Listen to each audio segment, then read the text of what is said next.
March 14th, 2021, Fourth Sunday of Lent. Readings for the Scrutiny. A reading from the first book of Samuel. The Lord said to Samuel, "Fill your horn with oil and be on your way. I am sending you to Jesse of Bethlehem, for I have chosen my king from among his sons." As Jesse and his sons came to the sacrifice, Samuel looked at Eliab and thought, "Surely the Lord's anointed is here before him." But the Lord said to Samuel, "Do not judge from his appearance or from his lofty stature, because I have rejected him. Not as man sees does God see, because man sees the appearance, but the Lord looks into the heart." In the same way, Jesse presented 7 sons before Samuel. But Samuel said to Jesse, "The Lord has not chosen any one of these." Then Samuel asked Jesse, "Are these all the sons you have?" Jesse replied, "There is still the youngest who is tending the sheep." Samuel said to Jesse, "Send for him. We will not begin the sacrificial banquet until he arrives here." Jesse sent and had the young man brought to them. He was ruddy, a youth handsome to behold and making a splendid appearance. The Lord said, "There, anoint him, for this is the one." Then Samuel, with the horn of oil in hand, anointed David in the presence of his brothers. And from that day on, the Spirit of the Lord rushed upon David. The word of the Lord.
reading from the letter of St. Paul to the Ephesians. Brothers and sisters, you were once darkness, but now you are light in the Lord. Live as children of light, for light produces every kind of goodness and righteousness and truth. Try to learn what is pleasing to the Lord. Take no part in the fruitless works of darkness. Rather, expose them, for it is shameful even to mention the things done by them in secret. But everything exposed by the light becomes visible, for everything that becomes visible is light. Therefore it says, "Awake, O sleeper, and arise from the dead, and Christ will give you light." The word of the Lord.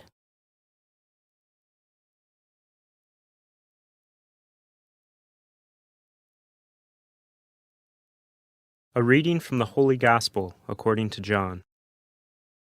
As Jesus passed by, he saw a man blind from birth. His disciples asked him, "Rabbi, who sinned, this man or his parents, that he was born blind?" Jesus answered, "Neither he nor his parents sinned. It is so that the works of God might be made visible through him. We have to do the works of the one who sent me while it is day. Night is coming, when no one can work.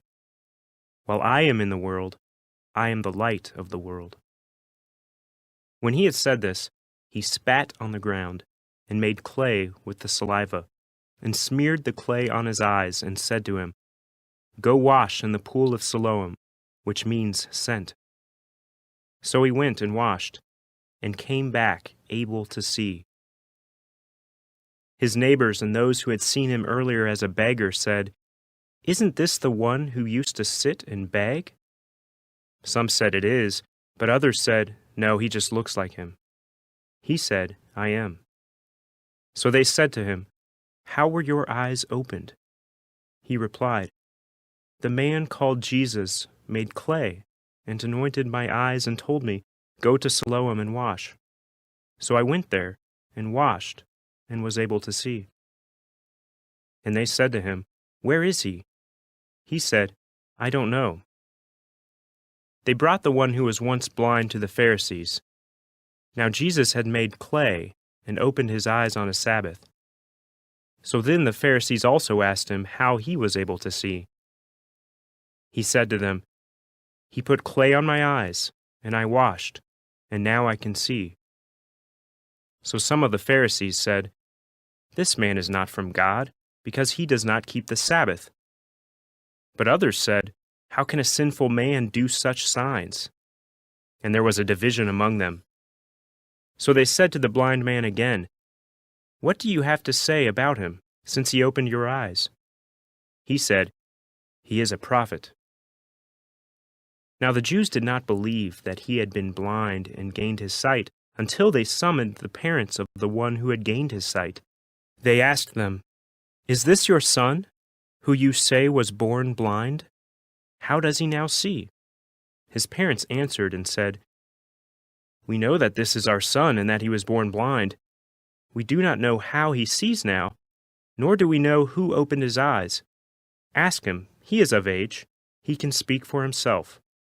His parents said this because they were afraid of the Jews, for the Jews had already agreed that if anyone acknowledged him as the Christ, he would be expelled from the synagogue. For this reason his parents said, "He is of age, question him." So a second time they called the man who had been blind and said to him, "Give God the praise, we know that this man is a sinner." He replied, "If he is a sinner, I do not know. One thing I do know is that I was blind and now I see." So they said to him, "What did he do to you? How did he open your eyes?" He answered them, "I told you already and you did not listen. Why do you want to hear it again? Do you want to become his disciples too?" They ridiculed him and said, "You are that man's disciple. We are disciples of Moses. We know that God spoke to Moses, but we do not know where this one is from." The man answered and said to them, "This is what is so amazing, that you do not know where he is from, yet he opened my eyes. We know that God does not listen to sinners, but if one is devout and does his will, he listens to him." It is unheard of that anyone ever opened the eyes of a person born blind. If this man were not from God, he would not be able to do anything." They answered and said to him, "You were born totally in sin, and are you trying to teach us?" Then they threw him out. When Jesus heard that they had thrown him out, he found him and said, "Do you believe in the Son of Man?" He answered and said, "Who is he, sir, that I may believe in him?" Jesus said to him, "You have seen him. The one speaking with you is he." He said, "I do believe, Lord," and he worshipped him. Then Jesus said, "I came into this world for judgment, so that those who do not see might see, and those who do see might become blind." Some of the Pharisees who were with him heard this and said to him, "Surely we are not also blind, are we?" Jesus said to them, "If you were blind, you would have no sin. But now you are saying, 'We see,' so your sin remains." The Gospel of the Lord.